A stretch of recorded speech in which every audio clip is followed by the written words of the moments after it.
Hello everyone, welcome back to zero YouTube channel. This is Shivani Keswani और आज इस video में मैं यूट्यूब पे पहली बार अपना एजुकेशनल बैकग्राउंड शेयर करने वाली हूँ आप सबके साथ कि मैंने पढ़ाई किस चीज की है। बैंकिंग सेक्टर में मतलब तैयारी कब से मैंने स्टार्ट की और बिल्कुल बेसिक से मेरा नर्सरी से आपको मैं अपना पूरी गाथा गाने वाली हूँ। आज बहुत ही स्मॉल वीडियो में हम सारी चीजें कवर कर लेंगे। सबसे पहले मैं आपको बताती हूँ कि 5th क्लास तक आप मुझसे बहुत रिलेट कर पाएंगे क्योंकि मैं आप ही की तरह एक एवरेज स्टूडेंट थी। बट एक बार वो एक होता है ना कि हर किसी की लाइफ में एक मोमेंट आता है, वो मोमेंट सब कुछ बदल के रख देता है। वही मोमेंट मेरी लाइफ में भी आया था 6th क्लास के अंदर, कुछ ज्यादा ही जल्दी आ गया, इसलिए मैं ब्राइट स्टूडेंट तब से बनने की शुरुआत मेरी हो चुकी थी। सबसे पहले स्टार्ट करते 5th क्लास तक मैं एक बहुत ही एवरेज काइंड ऑफ स्टूडेंट थी। मेरा कभी भी बोर्ड में कोई रैंक वगैरह नहीं आती थी और बहुत बेसिक से नंबर आते थे, 70% 80% इतने ही आते थे। ठीक है, हाँ, अब आप लोग बोलोगे कि ये एवरेज कहाँ होते हैं यार, लड़कियों के लिए ये एवरेज ही होते हैं। ठीक है, फिर 6th क्लास में पूरा रैंकिंग का जो सिस्टम था वो चेंज हो गया था। हम सीनियर सेकेंडरी स्कूल में एंटर कर चुके थे। 5th क्लास तक सिर्फ 5 रैंक्स को बोर्ड पे लिखा जाता था, 6th क्लास में 10 रैंक्स को बोर्ड पे लिखा जाता था। और यहाँ पे 3 सेक्शंस की जगह 4 सेक्शंस हो गए थे, मतलब बच्चे भी कम हो गए थे। तो कम बच्चों के साथ ऑब्वियसली कंपटीशन भी कम हो जाता है। तो फिर ये हुआ था कि जब फर्स्ट एग्जाम हुआ, मतलब जो FA1 होता है फॉर्मेटिव असेसमेंट, पहला जो यूनिट टेस्ट हुआ, उसमें मेरी आई 10th रैंक। और मैं वो 10th रैंक लेके इतनी ज्यादा मतलब वो मेरी लाइफ का सबसे बेस्ट दिन था क्योंकि मैं इतनी ज्यादा खुश हुई थी कि मेरी 10th रैंक भी आ सकती है, लाइक मेरी, इस तरीके से मैं इतनी ज्यादा खुश हुई। और मैंने सोच लिया था कि अब इसको मुझे और मतलब खराब नहीं करना है इसको, मतलब मैं बोर्ड पे हमेशा मैं रहनी चाहिए हूँ, ये मैंने अपने आप से वादा कर लिया। और 6th क्लास में ही जब एंड में फाइनल एग्जाम्स हुए उसमें मेरी 9th रैंक आई। इसी तरीके से चलता रहा। 7th क्लास में भी मैंने थोड़ा थोड़ा इम्प्रूवमेंट किया, एक एक रैंक मैंने ऊपर की।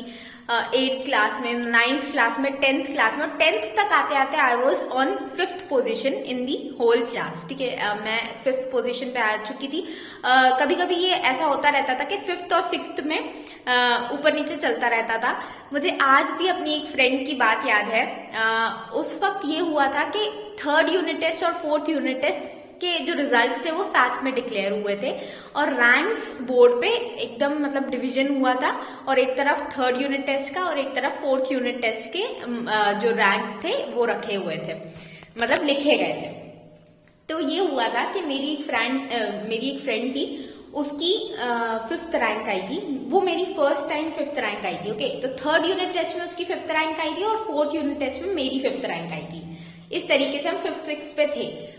तो उसने मुझसे एक बात बोली कि देख, 3rd यूनिट टेस्ट में मैं कितने ज्यादा मार्जिन से तुझसे ऊपर हूँ और 4th में तू बस छोटे से मार्जिन से मुझसे ऊपर निकल गई।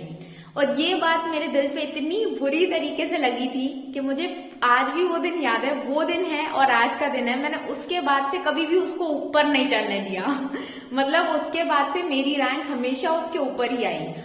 फिर 11th में जब हमें सब्जेक्ट्स लेने थे तो मैंने कॉमर्स लिया था क्योंकि मुझे ना साइंस में इंटरेस्ट था ना मैथ्स में इंटरेस्ट था। तो मैंने कॉमर्स के साथ मैथ्स लिया था। फिर मुझे एक टीचर ने एडवाइस किया कि तुम्हें मैथ्स क्यों लेना है। तो मैंने कहा कॉम्पिटिटिव एग्जाम्स की प्रिपरेशन करूंगी। तो उन्होंने बताया कि कॉम्पिटिटिव एग्जाम्स में तो 10th तक का ही मैथ्स लगता है, तुम फालतू में मैथ्स लेके अपना परसेंटेज खराब नहीं करो। क्योंकि उनको पता था मैं ब्राइट स्टूडेंट हूँ। मेरे अकाउंट्स में फर्स्ट यूनिट टेस्ट में 19 आए थे 20 में से। तो उन्होंने मुझे ये सजेस्ट किया और मैंने उनकी बात मान ली और मैंने IP इन्फॉर्मेटिक्स प्रैक्टिसेस कंप्यूटर्स ले लिया अपने ऑप्शनल में। और उसके बाद मेरी 11th क्लास की जर्नी स्टार्ट हुई। 11th में मैं फर्स्ट रैंक, क्योंकि मैं 10th क्लास में 10 CGPA आया था मेरा, और मैं फर्स्ट इकलौती स्टूडेंट थी 10 CGPA वाली जिसने कॉमर्स ऑप्ट किया था।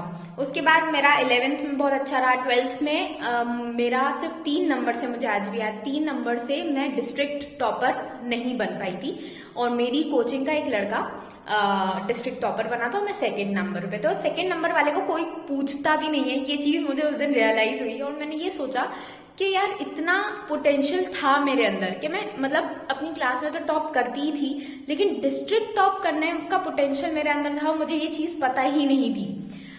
उसके बाद मुझे आज भी याद है, मैंने अभी दो साल पहले ही अपना एक स्कोर कार्ड देखा था 11th क्लास का या 12th क्लास का। उसमें सर ने, जो हमारे क्लास टीचर थे, उन्होंने ये रिमार्क लिखे थे कि you can be district topper. उन्होंने ये लिखा था और मैंने उस वक्त नहीं पढ़ा था। जब मैंने पढ़ा तो मुझे ये लगा कि हर किसी को वो काबिलियत दिखती थी, बट मैंने अपने अंदर शायद जानने में पहचानने में मैं पीछे रह गई और उस वजह से मुझे बहुत बुरा लगा।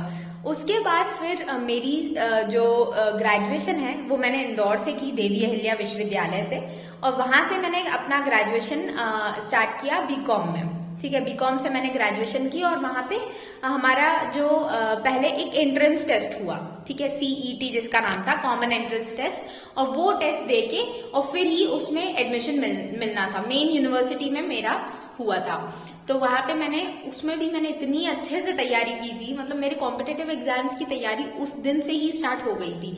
उसमें क्योंकि CET का जो एग्जाम पैटर्न था वो कुछ कैट से सिमिलर था, कुछ बैंकिंग एग्जाम से ही सिमिलर था, तो पजल्स, ये सारी चीजें तो मुझे पहले से ही आती थी, वो मैंने उस टाइम पे पढ़ी थी। और मुझे आज भी याद है, मैं सुबह 3:30 बजे उठ के अपनी पढ़ाई करती थी, और उसमें भी मेरी रैंक 21 आई थी, और गर्ल्स में मेरी रैंक 7 आई थी।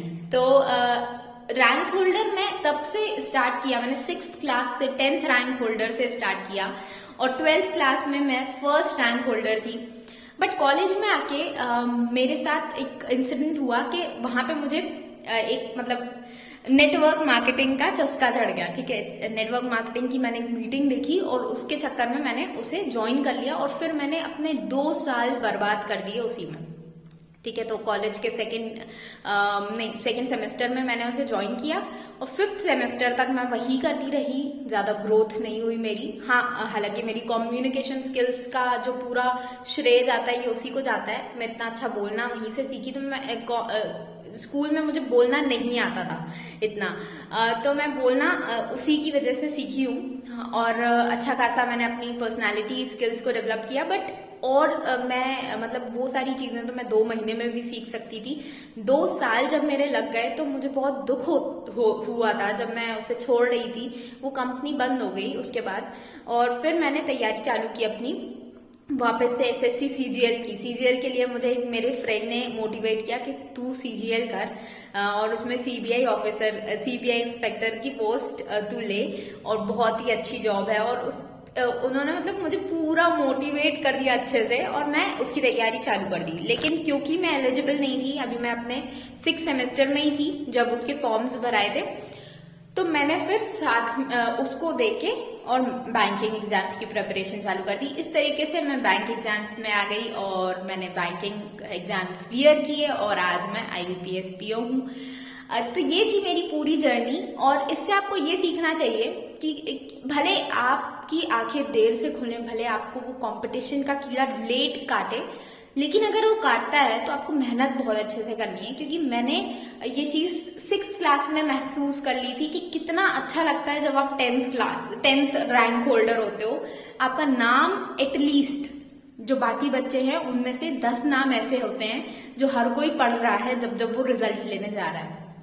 तो वो जो फीलिंग थी वो इतनी अच्छी थी कि मैंने सोच लिया था कि मुझे हर एग्जाम में वो फीलिंग चाहिए। और मेरे पेरेंट्स ऐसे हैं कि मतलब बहुत प्यार करते हैं मुझसे, लेकिन जब मेरा रिजल्ट आता था, मेरी फर्स्ट टाइम आती थी, स्टिल वो लास्ट में एकदम मेरा रिजल्ट लेने आते थे जब रिजल्ट का टाइम ओवर हो चुका होता था।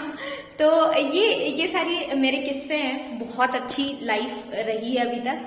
और बाकी आप और कौन कौन से टॉपिक्स पे वीडियोस चाहते हो वो बताओ मुझे कमेंट सेक्शन में, जिससे कि मैं आपके लिए और वीडियोस बना पाऊँ। बाकी मेरी स्टोरी से आपको अगर इंस्पिरेशन मिलता है तो बिल्कुल आप भी कुछ ऐसा करो अपनी जिंदगी में कि आपको बाद में जब याद करो तो आपको वो खुशी के पल आप जी पाओ। ठीक है, बाकी मिलते हैं अगले वीडियो में। तब तक के लिए अपना ध्यान रखते रहो, पढ़ाई करते रहो। Take care, good bye.